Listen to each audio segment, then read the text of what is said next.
Greetings, humans. You have entered the Command Zone, your destination for all aspects of Elder Dragon Highlander. Enjoy your stay. Music. We're back. Hey, everyone. How's it going? You're listening to the Command Zone. I'm your host, Jimmy Wong. How's it? It's Josh Lee Kwai. Haven't seen you in 3 weeks, Josh. Holy cow. It's crazy. It's good to be back on the mic. Where were you?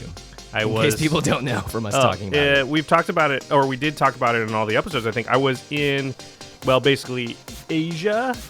That's pretty good. I was in Korea, Singapore, Vietnam, Cambodia, Thailand, all around those areas.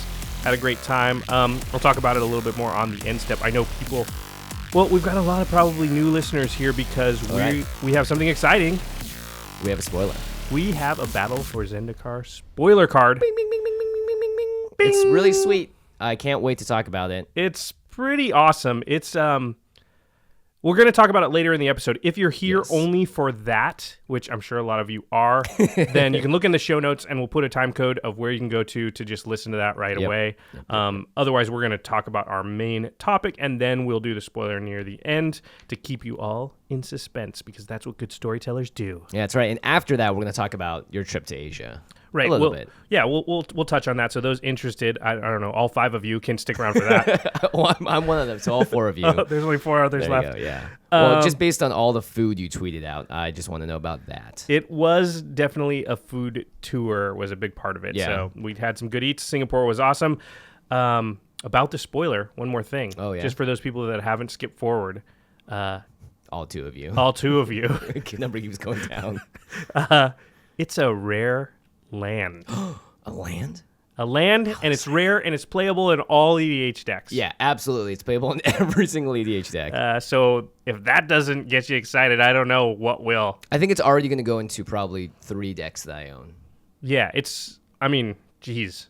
Yeah, at least that many for me, too. It's definitely very, very usable. Yeah. It's pretty cool. It's a land. It's a land, yeah. Any new lands that you get that are usable are going to be awesome because they don't take a slot in your deck really. So it's just like, it's just net positive for most of your decks. Yep. Again, if you guys want to see that spoiler, it's the time code's in the more info box below. But we're going to talk about some other cool stuff instead because 3 weeks have gone by. A lot of stuff has happened. Yeah. So I missed out on like all this crazy awesome stuff. You were at PAX. Mm-hmm. I was at PAX. Tons of announcements got made. Worlds happened. Battle for Zendikar spoilers everywhere. It's very exciting. Yeah, lots of like spoilers, not just of cards, but of like what the new mechanics are, and you sort of getting an idea for what that set's going to look like.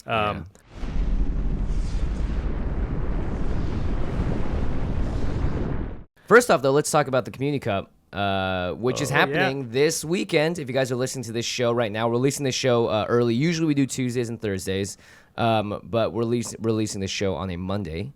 And the Community Cup is happening this weekend. I'm in it. Woohoo! Yeah! It's going to be... representing EDH, baby! Representing, yeah. Me and Staborski are the 2 EDH players.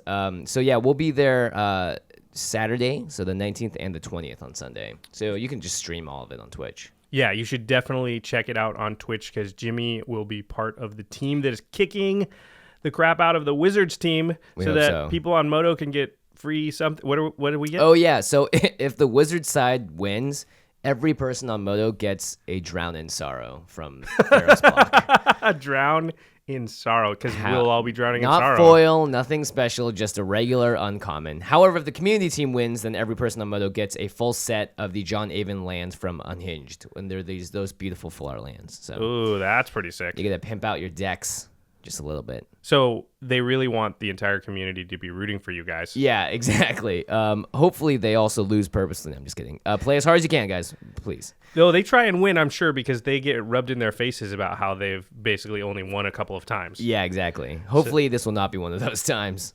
Yeah, don't let that happen, Jimmy. You represent us all, man. I know. Oh, gosh. The pressure is on. The pressure. Yeah, Community Cup, very exciting. Make sure to tune into that on the Twitch stream. You can check out that link. Will also be in the show notes. Yeah, hopefully they do some multiplayer stuff. That'd be really exciting to see. I know, it's too bad something like Conspiracy or something like that didn't come out around this time. I mean, my guess is, and I don't know if they've told you or anything, that you'll be doing something with... Oh, you haven't heard anything? No. But well, I'm with you on this guess. I'm going to predict you guys will get to do at least a pre-release, hopefully like a draft or something with the Battle for Zendikar stuff. Yeah, because the pre-release happens a week after the Community Cup. And last year's Community Cup, they did Cons of Tarkir stuff. So it would follow in tradition to help hype up the new set. And, oh no, that gives Wizards a huge edge. Yeah, it does. But on the other side, you're one of the people that's going to be like the first introducing the world to the new set in the limited environment. So come on, that's pretty awesome. Can't wait to punt everything. Just misplays on misplays. I'm going to be there in chat, like pointing out every mistake you make. You and literally everyone else. So yeah, hooray. So yeah, that'll be really fun. Twitch.tv/Magic. You can find all that this weekend on the Magic Twitch channel.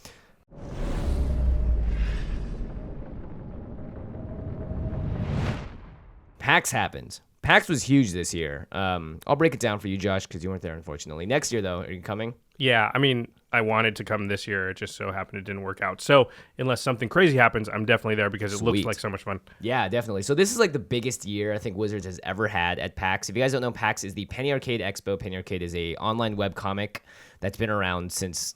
I don't know, like the mid-90s now? I don't know. It's been around about as long as anything online has existed. Yeah, it's probably the most famous webcomic / the original sort of big daddy of webcomics. It's the one that spawned almost everything else. And now they have multiple conventions in New York. They have PAX South. PAX Prime is the main one in Seattle.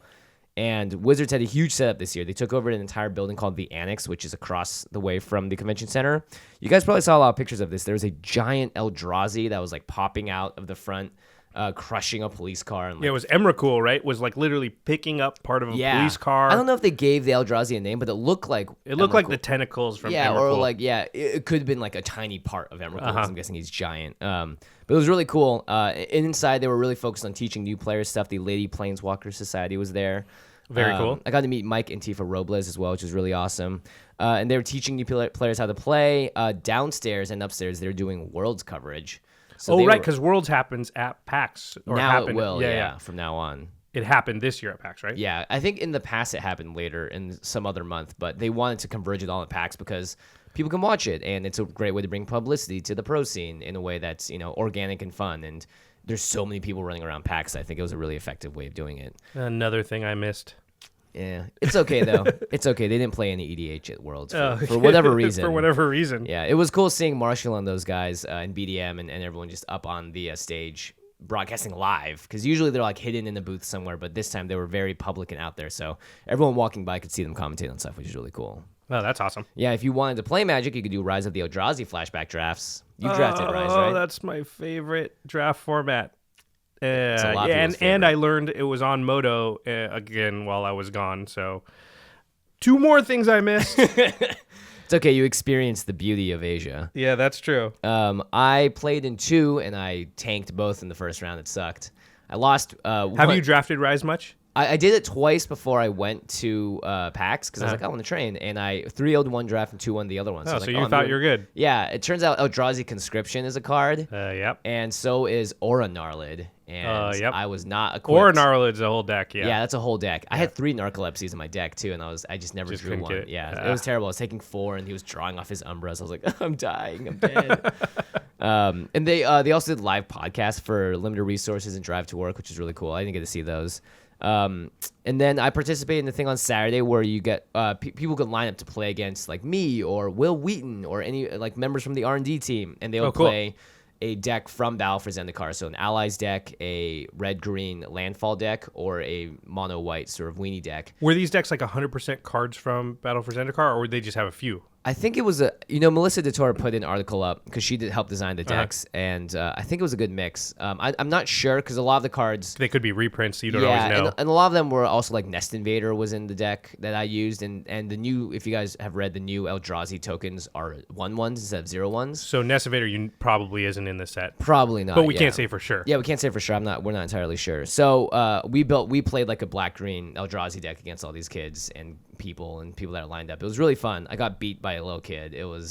Was it Jack Landis? No, but his name was Lil J. Oh. So Marshall knew him quite well. Oh, really? And he crap talked me. I was like, oh man. He did? He talked trash to you? Yeah. Well, he just had like so much confidence going in. I was like, that's how you be a good player as a child. Did he flick the cards really he was fast? flicking faster. I wonder if it was Jack, although no, Jack would have introduced himself. Yeah, I would have seen if it was Jack. It was cool. There was the giant Magic announcement thing with Mark Rosewire that was hosted by Will Wheaton and Ashley Birch. The Magic Party.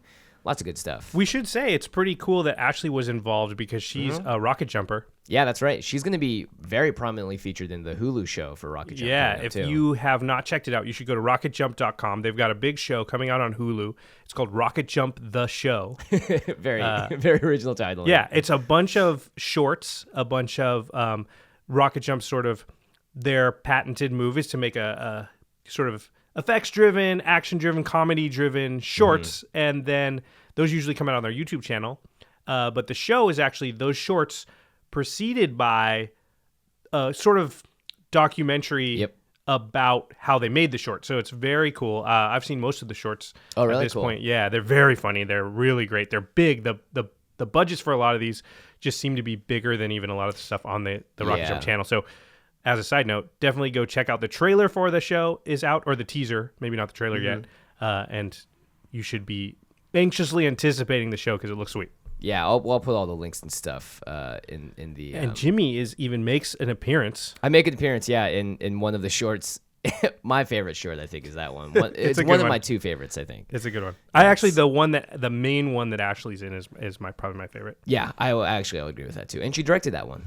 Yeah, she's a really good director. Did she direct a couple of them? No, just that one. Just that one? And it was the first time she directed something really? on that scale as well, yeah. So, yeah, she did an amazing job then because, yeah. So, super talented, super excited to have her be part of the Magic world at least a little bit. Yeah. At PAX, that was exciting to see. We'll give her an EDH deck and introduce her to the fray, maybe. We'll see. Yeah, I mean, if she's going to be up there in front of people representing it, we should get some more people, involved with Commander in there. Heck yeah.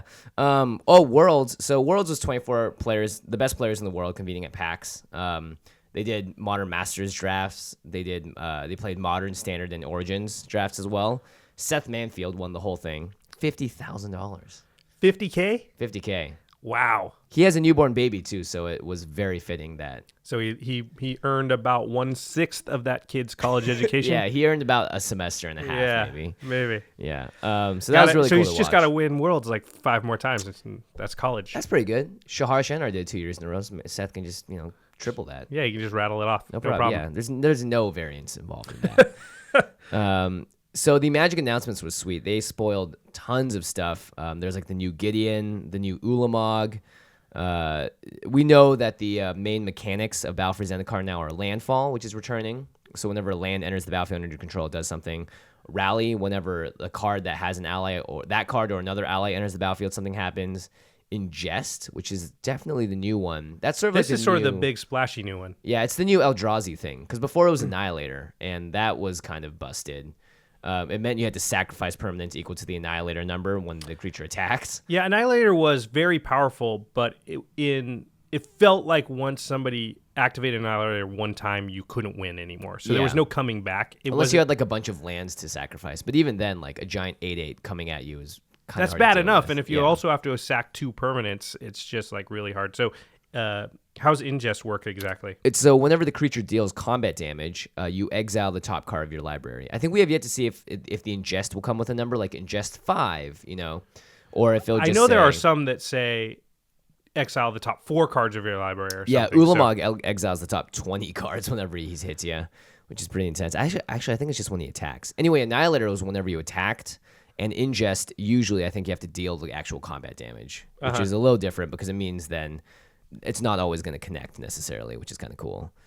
Yeah, it's when Ulamog attacks. So we should say we're not going to go through and read all these cards because we don't want to ruin our set review, which will come out the week after the pre-release when all the cards have been spoiled. So we're just going to talk in general terms about some of the exciting things. A lot of new Planeswalkers. Yeah, a lot of new Planeswalkers. Everyone, I think, Obnixilis is back, and he's taking the place of Liliana because she's not on this realm at this time. So are there going to be 5? Because we know there's... I think there's going to be 5. Kiora is representing 2 colors. That's true. So I don't know how that throws a wrench in the system because Gideon's there. So we've got white, black, green, and blue. Are we going to have a red one, or are they going to leave it at that? They don't always cover all the bases for Planeswalkers every set. So Oath of the Gatewatch is the second half of the set, the block. Oh, that's the name for the second? Yeah, and there are pictures of Nissa, Jace, Gideon, and Chandra. So those should be in the sets. Maybe not this one necessarily, but in the block at least. Yeah. Interesting. Yeah, Kiorda she throws a little monkey wrench in there because of the 2-color thing. I don't know. Yeah, I'm interested to see what's going to happen. I know for a fact that they're going to do, I think they want to do 5 in general per set. I think that's the pattern that Wizards wants to keep up. Interesting.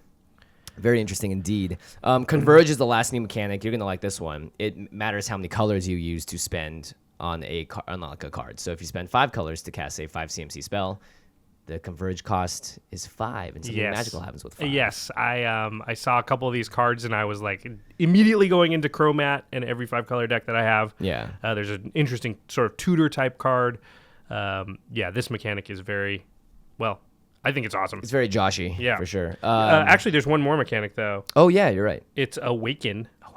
So there'll be a spell, and then it'll have an Awaken cost, so an alternative cost, similar to an Overload cost or something like that. So if you pay the Awaken cost, then it puts a bunch of 1/1 counters onto one of your lands, and that land becomes a creature in addition to being a land. Which is kind of cool. It's definitely going to see a lot of standard play, I think, because when you just have extra mana to dump, these cards just become better because now they can do a second thing, you know? Yeah, exactly. And they are so in the flavor of Zendikar, you're bringing your land to life, and it's going to start to fight on your side. So Flavor Win definitely seems like a powerful mechanic. Yeah, certainly. I don't know if it's usable in EDH yet, but all very cool, very exciting things. I think they will be, if the main effect is powerful enough and you have the extra mana, because you definitely always have extra mana in EDH. Yeah, and you might as well just make a 4/4 or whatever. Yeah. There's going to be a new art book for Zendikar, which is kind of cool. You can pre-order it on Amazon right now, actually. It's like $35.99. That's Although no book promos. Back in the day, Wizards would include... If there was a Mana Vault in there...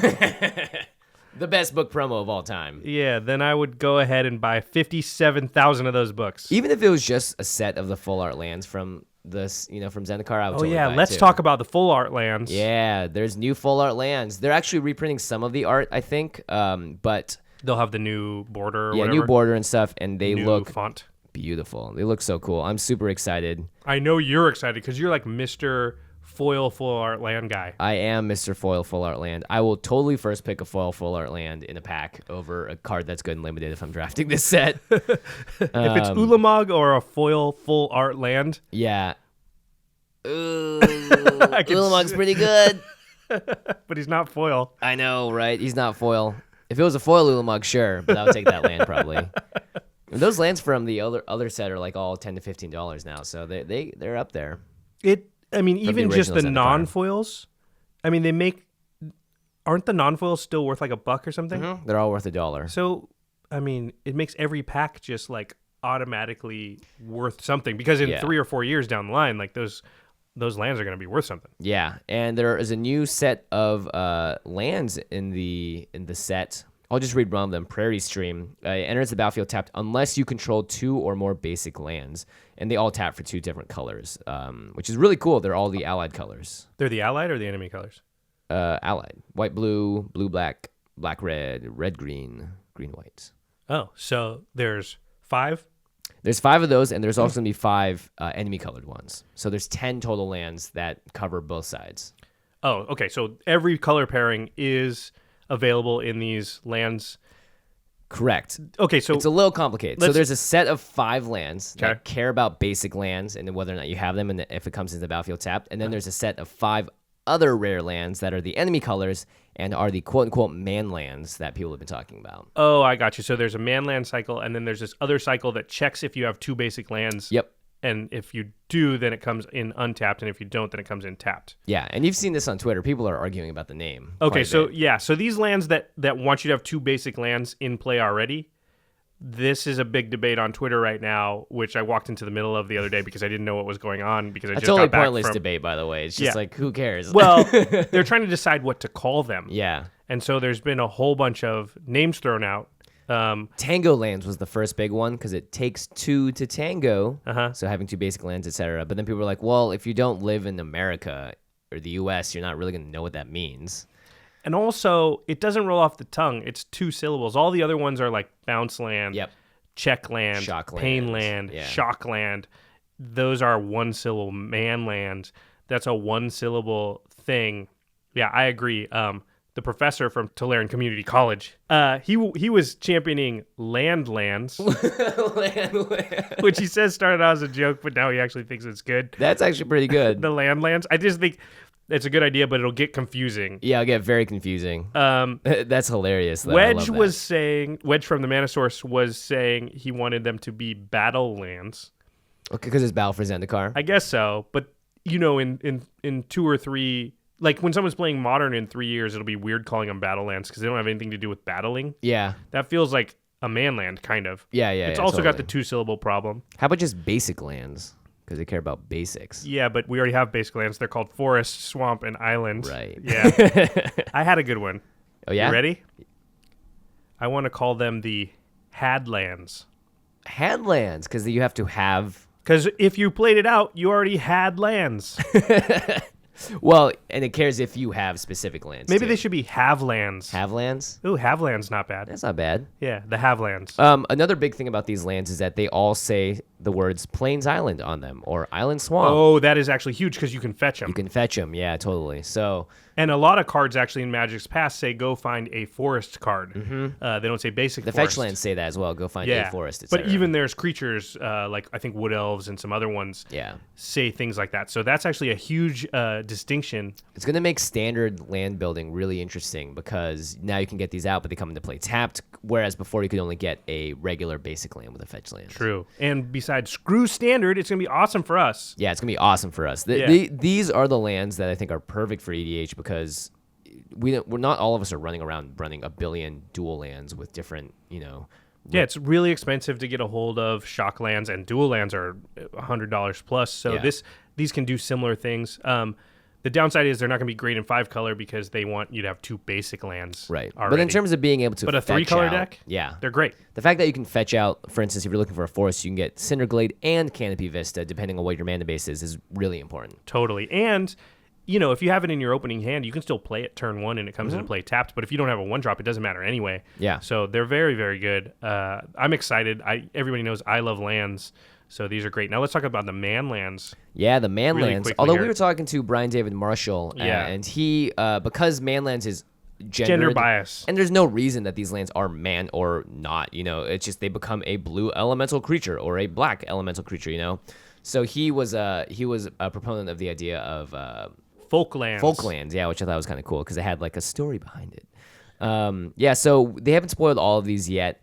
There's Shambling Vent and Lumbering Falls. These are the enemy colors, so blue and green or white and black.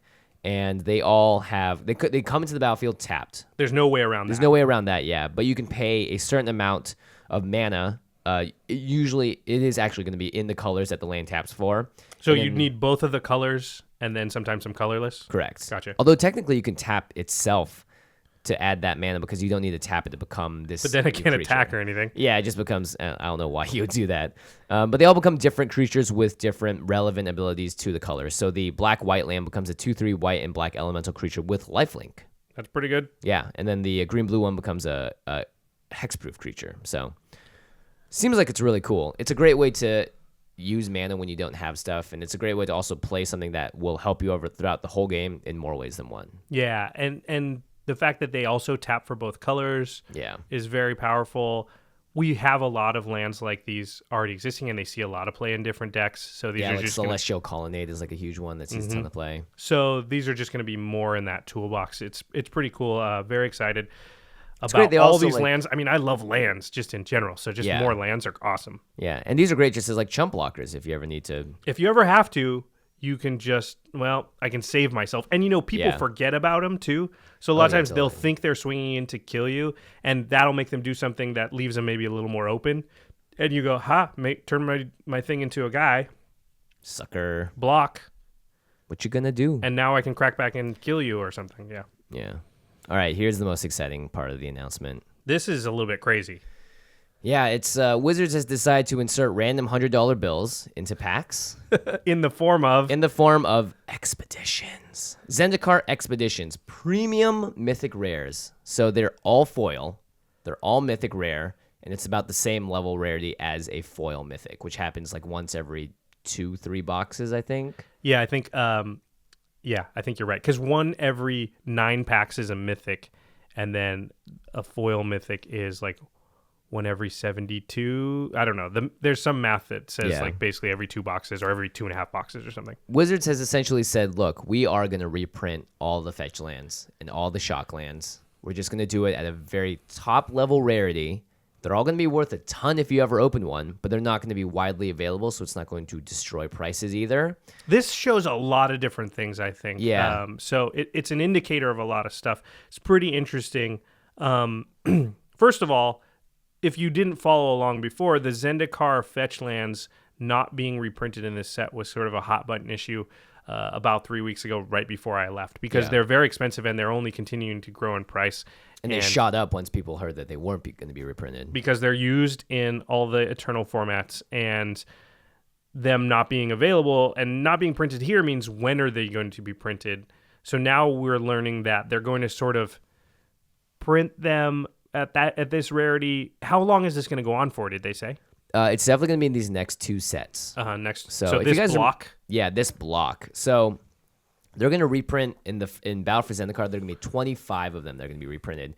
2 sets of 10 and then 1 set of 5.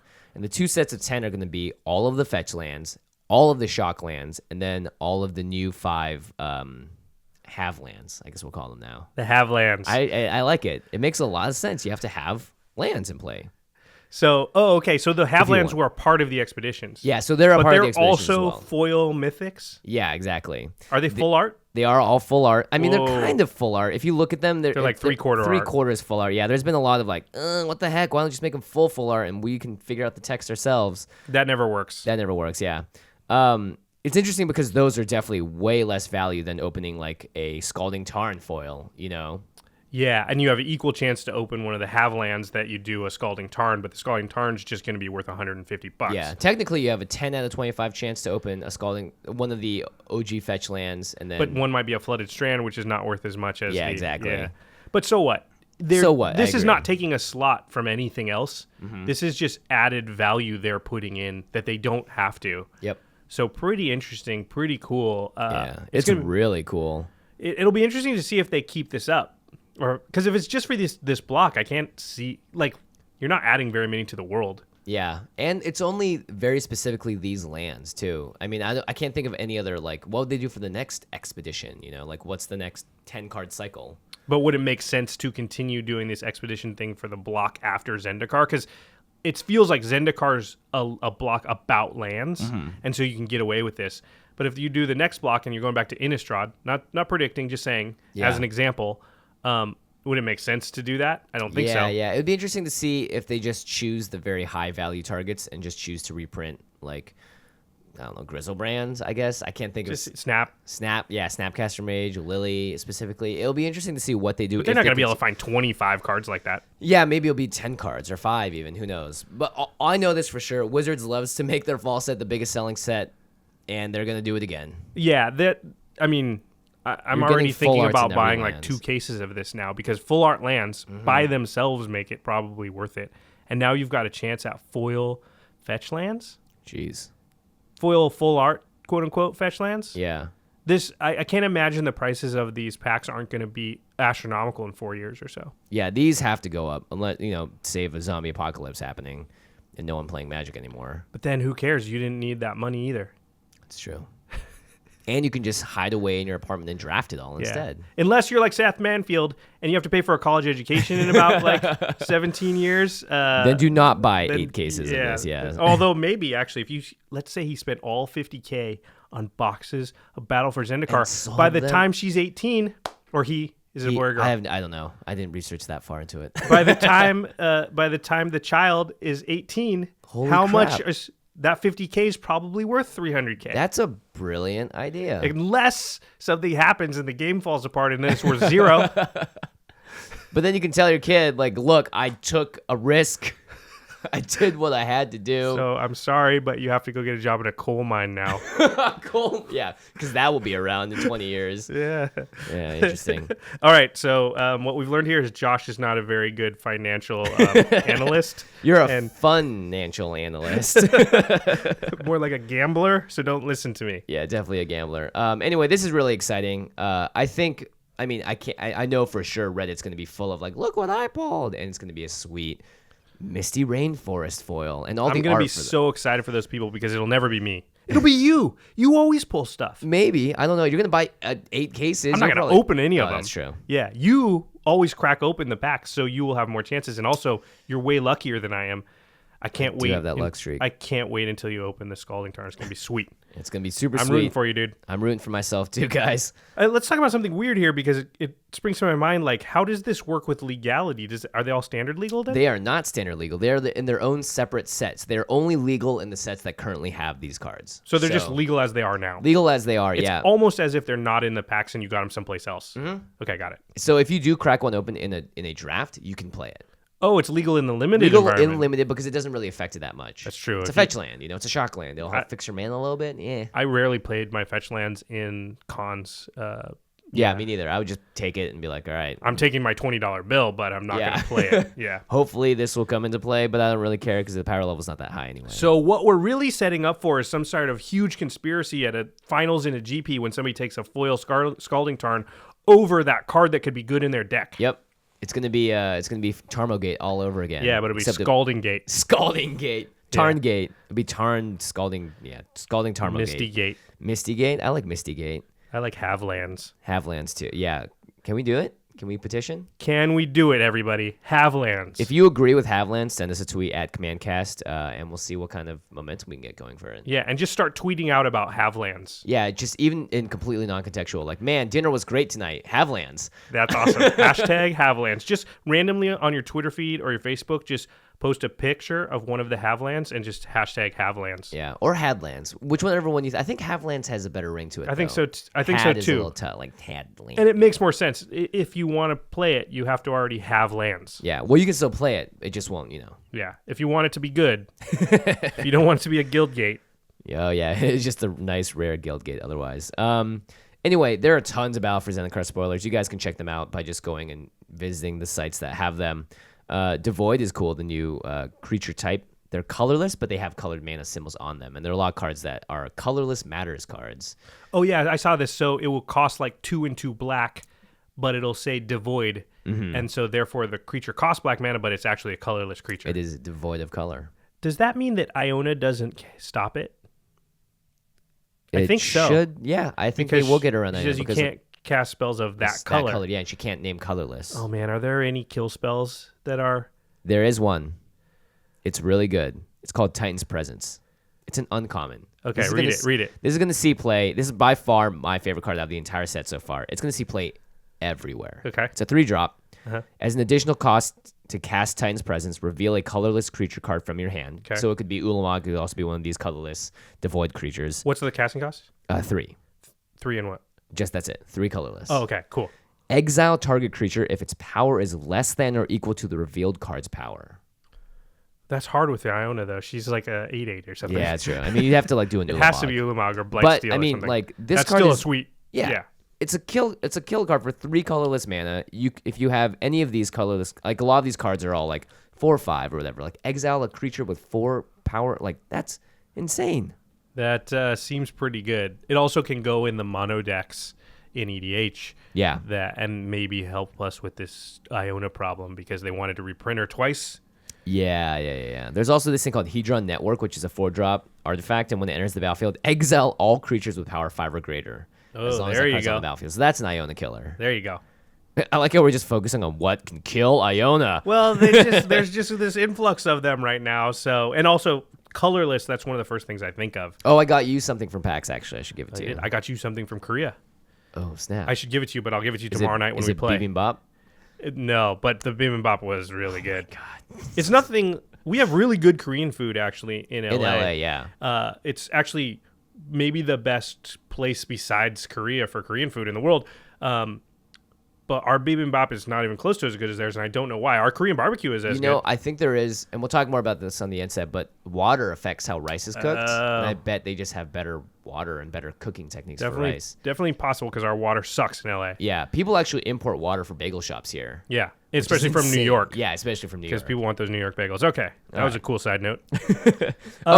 Fat packs. This you buy is a interesting. Fat pack of Alfred Zendikar.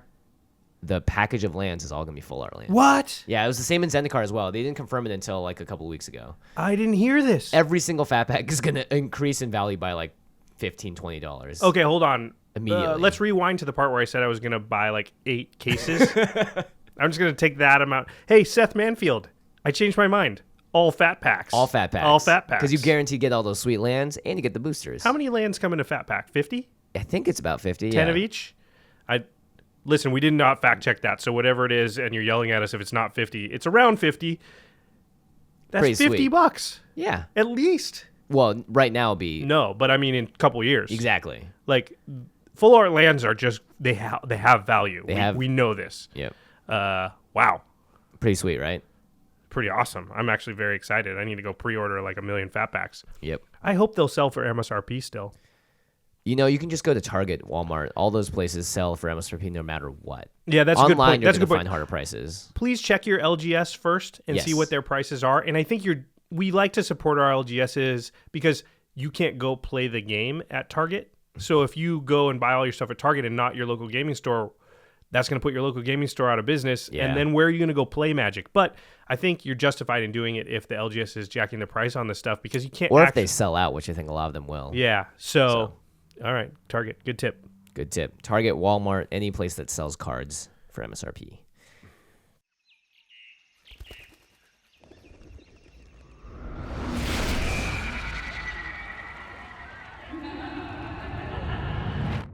All right.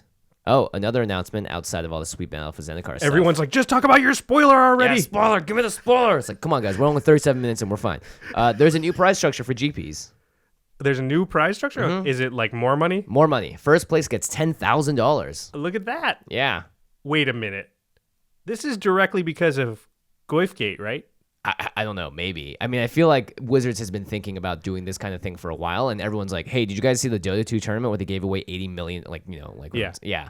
So I think it all kind of is adding to the And the Goifgate tide. thing was a lot about like, well, of course he's doing that because winning the tournament isn't even worth that much money. Yeah, exactly. So At 10 grand, Pretty Dota 2 good. did like 20 million. We're at 10 grand. it's also going to make GPs way bigger, which is exciting. Although let's be fair, Dota 2 doesn't do that tournament like every weekend. Yeah. And there's a GP. There's multiple GPs sometimes. Yeah. On the same I weekend. think the big thing was that they could afford it. They just hadn't been increasing the prize payouts, and they are finally taking steps towards that. And every single place past that gets more money too, so it's great.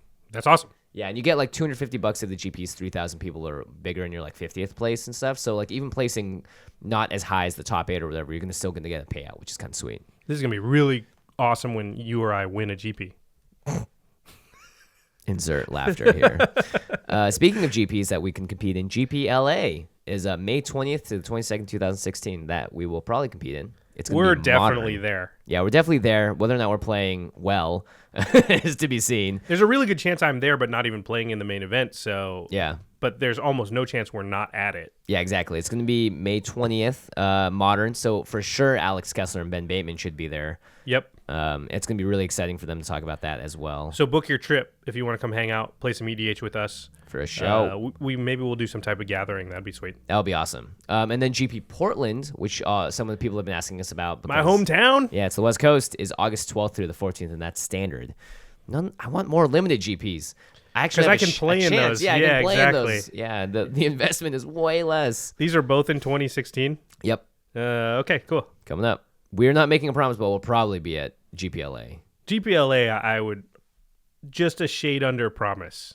It's Yeah. like 90% that we'll be there. Yeah, unless we're doing something. Like, I don't know what else. Yeah, I don't know what else either. I mean, I could be on a trip somewhere. Yeah, that's true. You could go to Asia. I could go to Asia. Yeah. Fair enough. I like how we're just sitting here being like, not spoiling the card yet. It's on the outline. We're looking at it. It's like, spoil the card, spoil the card, spoil the card.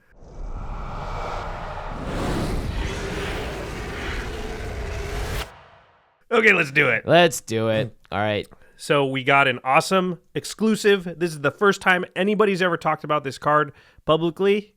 Yes. Jimmy, do the honors. I'm so honored. Sanctum of Ugan. It's Ugin. Ugin is on the card. He's like in the background, like looking up epically at a little hedron floating in front of him.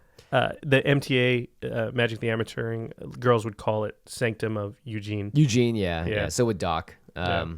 Sanctum of Ugin is a land, not a legendary land, just a land that's rare. You tap it to add 1 colorless to your mana pool. That's it. Just kidding. Bomb dropped. All right, here's the big one. Whenever you cast a colorless spell with converted mana cost 7 or greater, you may sacrifice Sanctum of Ugin. If you do, search your library for a colorless creature card, reveal it, put it into your hand, then shuffle your library. Wow. So you cast a artifact or otherwise colorless spell that costs 7 or more. Mm-hmm. You can even tap the Sanctum of Ugin as part of that mana cost because yes, totally. You can then sacrifice the Sanctum of Ugin. You don't have to tap it to sack it, so it can be your 7th land. And then you tutor for a colorless creature card of any cost. Any cost, which is awesome. You can get Duplicant. You can get Ulamog, Blightsteel Colossus. Yeah. Memnarch. I made a list of colorless spells. C7. Yeah, Memnarch counts. Yeah, it counts. Yeah. I think so. Because he doesn't cost. Oh, it's only mana. it's only the EDH rule that makes him blue. It's not actually the rule. Yeah. So Akroma's Memorial will trigger this. All is Dust will trigger this, which is cool. Everyone sacks everything, and then you get to play your giant thing whenever you search it out. That's pretty sweet. Yeah, Blightsteel Colossus, of course, will trigger this. Yeah, Ulamog, Karn Liberated, the Planeswalker. Will Ugin will do it as well. Those are all cards that are played in a lot of decks. Yeah, Spine of Ishsaw will do it as well. That was included in a lot of the Commander of 2015 decks or 2014. Platinum Angel. Oh, can't lose the game, and you get something sweet. This card just seems really good. Yeah, Memnarch, Eldrazi Conscription, Elbrus the Binding Blade, all of the Eldrazi pretty much will trigger this. This just seems really, really good. Yeah, it's awesome. It's just like a land that will just free value. Free value, yeah. And the opportunity cost is just so low. Mm-hmm. It still taps for a colorless. It doesn't even come into play tapped. Yeah. So there's just not much cost associated with just replacing one of your lands with it. I mean, maybe in a 5-color deck. Yeah. Even then, I would do it because you're usually fine on colors in a 5-color deck as long as you just run mostly, And the level of things that can tutor out are all very powerful. In general, like super powerful. Artifact creatures are all amazing. All those things you Hellkite? mentioned besides All is Dust and Karn and Ugin are creatures. Oh, yeah. I guess Karn Liberated. Yeah. You could do the original Karn, I think. But I don't know if you I think he doesn't. No, you can tutor for any casting cost. Correct. So you can actually tutor for a creature that costs you can play only Karn 5. Liberated and find the original Karn for this. Just to be like, what's up now? Yeah, although I don't know if the legendary rule makes you sacrifice one. I don't think it does, actually. You just wait till one dies. It goes to your hand, so. Yeah, exactly. If it put it into the battlefield, that would be insane. I think that would actually be on the it'd be totally broken. It would be broken, yeah. It's already pretty sweet. Yeah. Tutors, as we know, very powerful in our format. Tutors on a land that tap for mana that come into play untapped. That's amazing. That's just pure upside. Yeah. That's great. I can't imagine, not running this in a lot of decks. Maybe not every deck, but a lot. Yeah. And there's just so many good things you can do with this. Like if you cast... Does Kozilek draw you cards? Kozilek draws you a card, right? Yeah. So you can cast Kozilek, and in response to the trigger of him making you draw cards, you sacrifice this, find the card, guarantee that you're not going to draw it in those top 4, and then you draw the cards off it. Seems good. There's just lots of cool stuff you can do here. Like 5 cards off Kozilek now instead of 4 or whatever. Even just grabbing a Memnarch is amazing. Yeah, just tutoring for whatever you need in that moment. Yeah, I really like All is Dust plus this because you really set yourself up for a really strong board presence and you wipe out a bunch of stuff. We've already seen a whole bunch of cards in Battle for Zendikar that are colorless. Yep. That either trigger this or you can go get off of it. Utility creatures and things like that. Yeah, I'm really excited to see the other colorless creatures sort of get spoiled here because there's the Void Winnower, which you can grab and also triggers this. It's a new Eldrazi that's just insane. It's insane. Yeah. Look it up. We'll talk about it in our set review. Yeah, for sure. Sanctum of Ugin. It looks like it's here to stay. Yep, and it looks like just, even if it doesn't make it into every deck, if you have a deck with 3 or 4 more possible targets for this, feels like it's totally worth it. Especially if you're playing like an artifact-based deck, or it's just something that is able to cast large colorless creature cards or colorless whatever cards. I mean, this is a cool list you put down. So many of these are just in decks. Yeah, Mere Battlesphere is in there. Pentavus. Colossus of Akros, I love. I think that card's an overperformer. Just Artisan of Kozilek. Yep. Wow. Yeah, this card seems good. Seems just very good. Ulamog's Crusher will do it. I mean, I have that in a couple of decks. Yeah, and I guarantee you it's not really going to see too much play in Standard and all that. You never know. You never know, because Ugin is a card that gets played. Actually, you know what? I could see this being in control decks easily. My prediction is that they made a set with a bunch of giant Eldrazi in it. They're going to want to see those on camera at the Pro Tour. They're going to have designed this set so that you can play these big, huge things. I bet this card sees some play. Unless Red Deck Wins just takes the day because everyone's trying to play 9 drops. Yeah, that's a good point. They'll put something in the set that takes care of Red Deck, or at least gives you a shot. Yeah. Sort Jimmy, of all his dust effect. Jimmy the Red. Just, What? Just calm down. Just Simmer down over there. simmer down there, Mr. Red. Jeez, let a guy dream.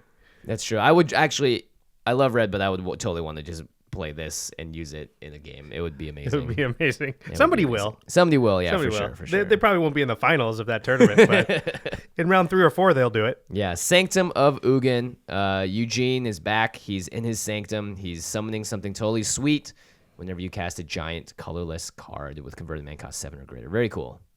You can see what we'll do is we'll post the picture of the card in the show notes on rocketjump.com. So if you want to take a look at it, you can find it there. I'm sure it'll be on Mythic Spoiler by now. It'll also be in our video, so you can see it there as well. We'll probably plaster it on Twitter. So go ahead and follow us there. Go find it on YouTube. Check out the Rocket Jump page.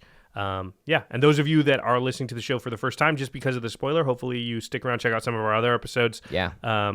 We talk about EDH mostly. This is more of a catch-up episode because there's just so much that has happened. Yeah, this is not indicative of how our episodes normally go, but I'm having fun. I'm having fun too. It's great talking about the Havelands, you know. The Havelands. Just throwing it in there one more time. Even if you don't listen to the show all the time, let's make the Havelands happen. Yeah, I'm all about that. I really enjoy that name quite a bit. Yeah, that's our card. Thank you, Wizards of the Coast, for giving us another preview card. That's awesome. We had a card for C14, we had one for the last set, and we had one for this set. So I'm looking forward to our preview card now from Oath of the Gatewatch. Yeah, and if we're keeping with tradition, all of our cards have something to do with like mana cost 7 or higher usually. Yeah, they know. They actually, for Magic Origins, they gave us the Great Aurora, and they said, I can't think of a more EDH card than this. Yep. Or they said Commander. I think that's Wizards doesn't call it EDH. We'll probably, hopefully, have the Commander product in between there. Actually, that would be amazing. Actually, I think that may be something they do at the Community Cup as well, potentially, because they have sweet. me and Staborski coming in, and we're both Commander people. So maybe we'll do some kind of. I hope so. Related. I hope so. So another reason to watch the Community Cup because maybe we get some Commander specific info in there. Yeah, we know Wizards is definitely all about supporting that now. Yeah, and I love seeing pictures of employees being like Commander Night because it's like their breakaway from like rigorous standard testing or modern and all that. Yeah, the more Wizards people that we talk to, many of them play Commander and they definitely play in the building. So it's something that's definitely on their radar and they're supporting, which is awesome. Super awesome. All right, ready for the end step? Let's talk about the end step. Something cool outside the world of Magic. In this case, it is Asia. All of Asia. It is just a lot of it, not all of it. But, well, I didn't go to China, which is sort of maybe the biggest part of Asia, or India. China's aight. Yeah. You have to choose where you go in China specifically. Yeah, I'm going to do that. That's a trip. Japan's a trip. Australia's a trip. Yeah. India's probably a trip. But this one was 6 days in Seoul. It was That's the name of a movie right there. 6 days in Seoul. 4 days in Singapore. Nice. And then we took a cruise from Singapore where we stopped in Bangkok, Thailand, a place called Koh Samui, Thailand. We went to Cambodia, a town called Sihanoukville. Ooh, nice. Then we went to Vietnam and we went to Nha Trang and Ho Chi Minh City, also known as Saigon, or as the locals call it, Saigon.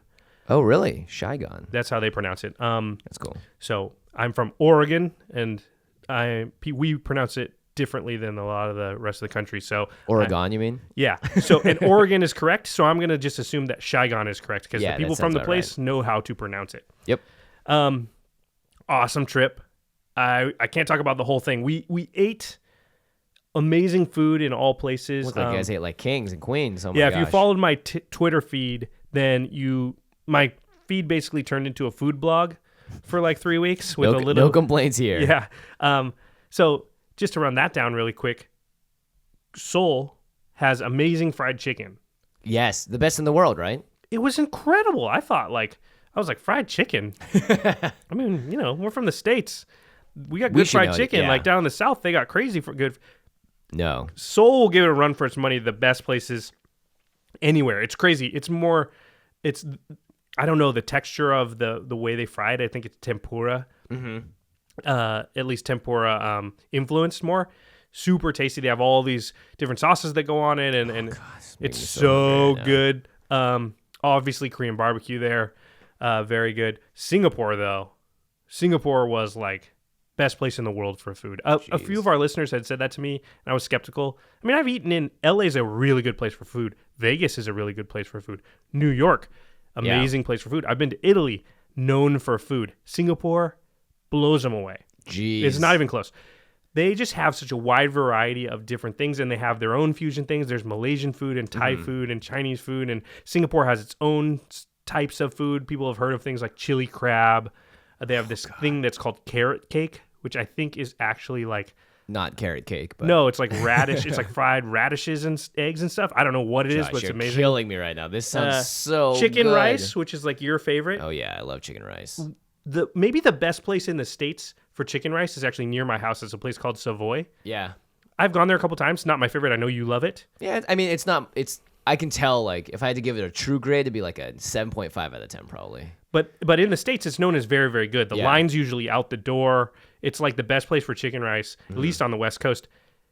I never loved it. I thought it was fine. Singapore chicken rice. Oh, I just blew out the microphone. Singapore chicken rice is amazing. We were there. Oh my gosh. We were there for 4 days. I had it at least 4 times. Really? Oh, wow. You can tell something's that good if you go back to it, even though you want to try new stuff. You're like, no, that tastes. I mean, I would order something new and chicken rice because I'm like, I need some chicken rice because it's amazing. We had one of our listeners, Shivam Bhatt, is Indian, and he recommended this place called Banana Leaf Apollo. Which you made it there? Yeah, which he said was the best Indian food in the world. Nice. That's what he said. Now, I haven't eaten Indian food in India or a lot of places, so I can't say that, but it was the best Indian food I've ever had, and it was actually the best meal we had on the entire trip. Wow. It was a fish head curry. They serve your food on a banana leaf with no plates or anything. It doesn't leak. It's perfect. No silverware. So you just take everything, put it onto the banana leaf, and just eat it with your hands in traditional Indian style.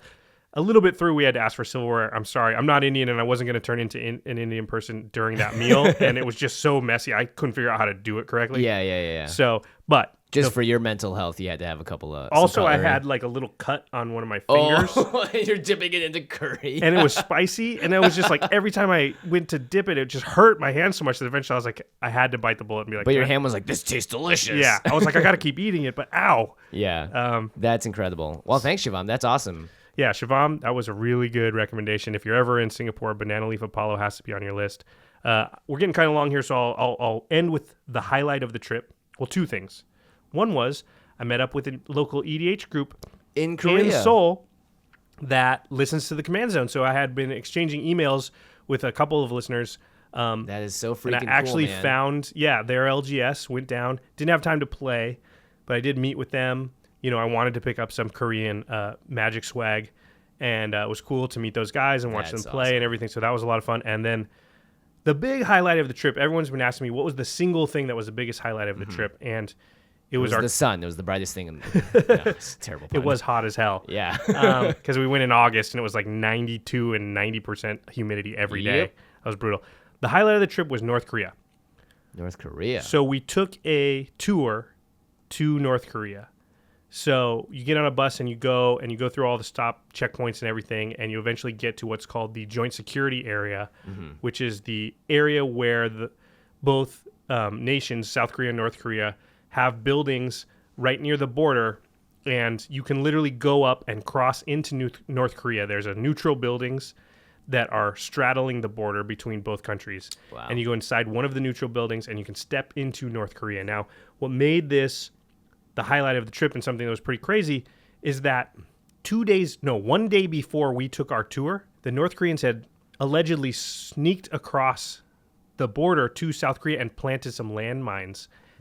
And the South Korean soldiers on patrol had actually run into the landmines, and a couple of them had died. What? So the South Koreans were really mad about this at this time. Of course you. Oh my God.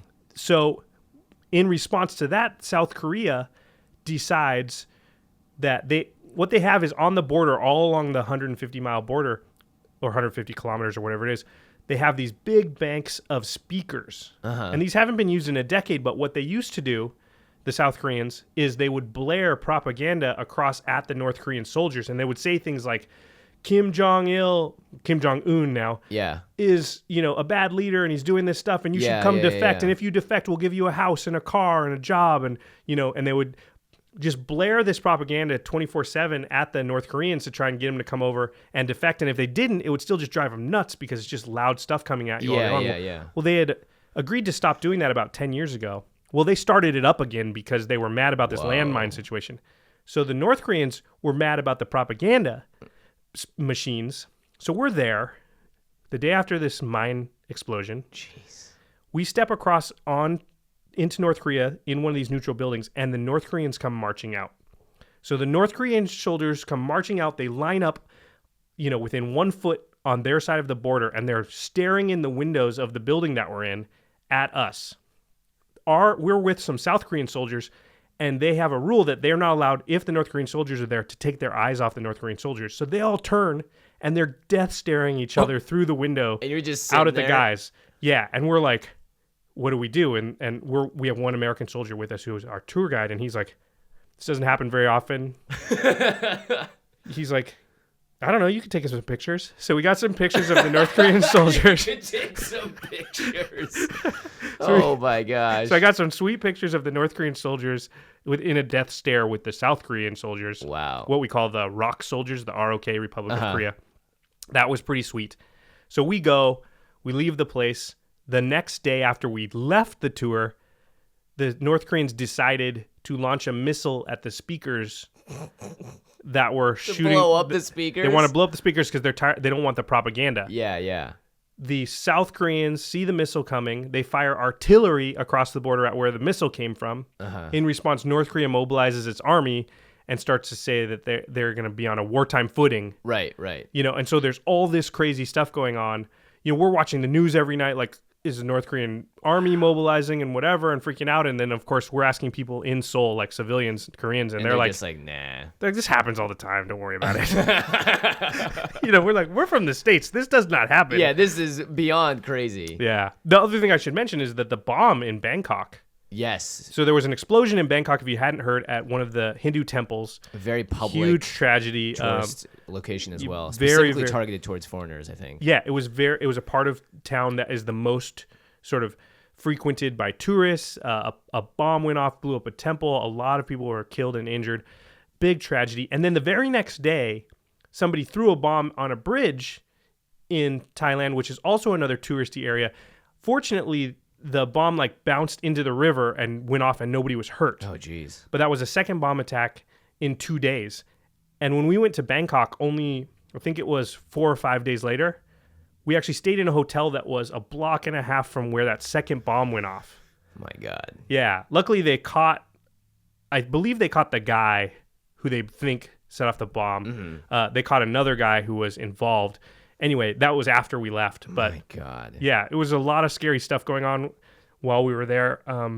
Luckily, nothing happened to us, and it was great. Yeah, I'm lucky. You're going to pull all the expeditions after that. Holy crap, dude. No, I used all my luck. Now you can use all the expeditions. Yeah, sure. Yeah, while you regain your HP, your luck HP. Yeah, for sure. Holy moly, dude. That's unbelievable. Yeah, pretty cool. So, I mean, not cool that all that stuff happens. Cool story. Yeah, that's the trip itself was cool. But a lot of stuff was happening around it, which made it pretty intense. Right. For sure. Yeah, stuff we'll never forget. I would be remiss in also saying that Vietnam, the pho soup was as amazing as you think it would be. And the banh mi sandwiches. Oh, gosh. Were a million times better than what we have over here. And I have a banh mi place every block in my neighborhood. For sure. Yeah. That and makes they also cost 89 cents. So. Yeah, the conversion rate's pretty good over in Asia. It's pretty good. Every time I went to China, I'd be like, lunch costs 50 cents today. And I was like, yeah, that's a pretty good deal.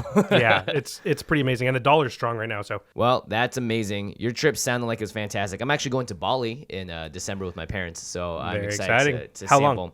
For a week, and then Hong Kong for a week. So we're going to eat like kings and queens. That's hopefully. right. Those are two awesome places. Make sure you have chili crab in Bali. I hear Chili it's good. crab? Okay, Yeah. I'll make sure I'll tell my mom that. She is a big foodie. So. Oh, yeah. Well, yeah. I've met your parents at a restaurant that's my favorite restaurant in LA. Oh, that's right. So. Yeah, and they my mom loved it, so she agrees. may trust me? Yeah, she totally trusts you. Yeah, All right. And she's very. I mean, just my mom. She's very like. No, She knows yes. because we went to that restaurant and she was literally like tasting stuff and going like, "This is what's in it." Yeah, yeah. Stuff that I'd eaten 1,000 times. I was like, "Really? It has taro?" She's like, "Yeah, this part." And I'm like, "Wow." So yeah, your mom knows her stuff. Yeah, that's awesome, man. That's fantastic. I'm glad you're safe and sound. I'm glad you're back in the United States and not. I don't know, on the side of a road somewhere in the North Korean border. Yeesh. Some intense stuff out there, guys. That was cool. You got to go to the LGS as well in Korea. Very cool. Korean cards are actually, like, there were some of the more expensive, rare sort of foreign cards, or Korean cards and Japanese and Russian. The Asian cards, yeah. The Korean cards are pretty rare, too. I learned they don't make a lot of them. Mm-hmm. A lot of the product that gets released is not available in Korean at all. Oh, really? Yeah, things like that. So, Cool. But don't worry, I got you some. Oh, sweet. I'm very excited. I got you something, too. Oh. It's not Korean. Oh. All right, let's move on to the cleanup step. Make sure you guys check out our sister podcast, the Masters of Modern. Ben Bateman, Alex Kessler talk about Modern. They've had some amazing guests on recently. Tom Rappel was just on talking about the design of Magic over the years and stuff. Yeah, check it out. Patrick Chapin was on recently, too. You can find them at the MMCast on Twitter and also rocketjump.com/the MMCast, and you can listen to their podcast there. Our editor is Eli Cuevas, and special thanks to Geoffrey Palmer for the living card animations. You can find him at Living Cards MTG. Oh, also, I should mention many thanks to everyone that's emailed us these past few weeks. You guys, All the Mingo Malingo cards that everybody sent us. That was awesome. We can't get to everyone's emails just because we have a bunch of deck directors coming in at the same time, but we do try and read all of them, and we appreciate all the stuff that you guys send in. Someday we'll start going through and clearing all that stuff out as well.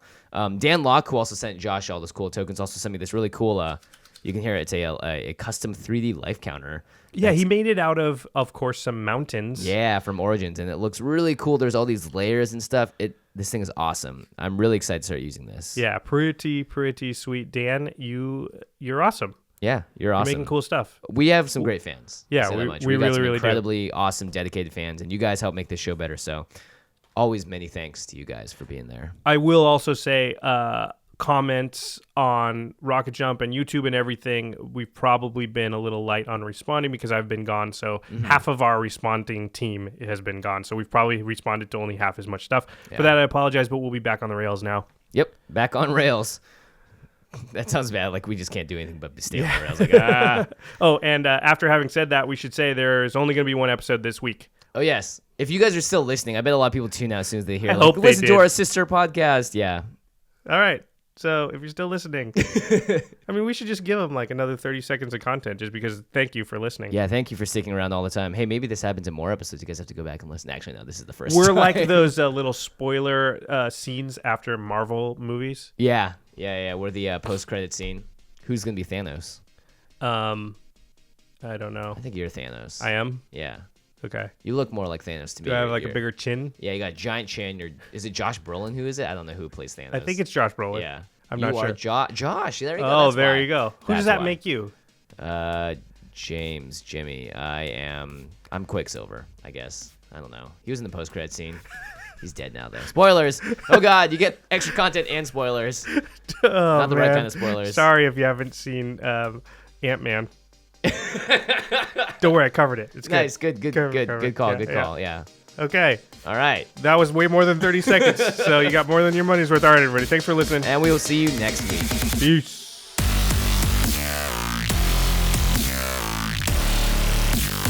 Thank you for your attention.